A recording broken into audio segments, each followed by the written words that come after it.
Yeah, so we were talking like, hey, how do we create these common objectives? How do we get these folks who aren't training into Yeah. training? Yeah. And you and I were discussing the fact that a lot of times, and what we'll see in classes are people who don't fit the mold of your flannel wearing, beard tattooed individual who comes to classes, but they are the almost exact opposite, and now they're coming to classes. And Mhm. usually, what we have found is that they have been exposed to some type of violent incident, or maybe their house was robbed or something like that. It was some type of fear brought them into class.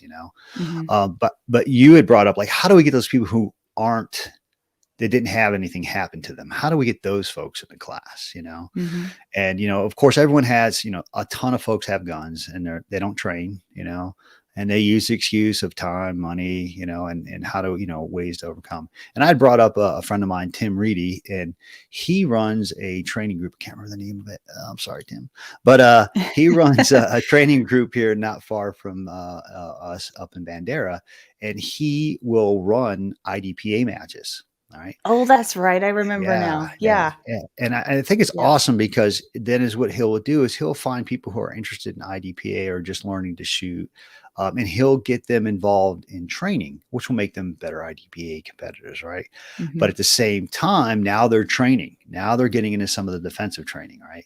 And then he'll take some folks who are in his defensive classes, who are interested in defensive stuff, and he'll try to sway them into coming out and competing.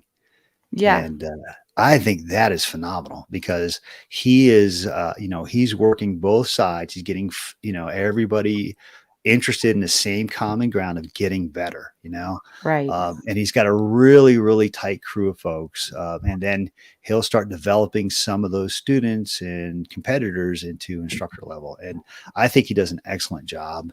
And I tell people all the time. I go, I think it's phenomenal the way he does that because it's like a tight knit family. Because I know, like, after training or after a match, sometimes we'll all go and eat together, and Yeah. I love that the camaraderie that he brings to the folks out there, and I think that's what we need more of. We I need more agree, folks like yeah. that.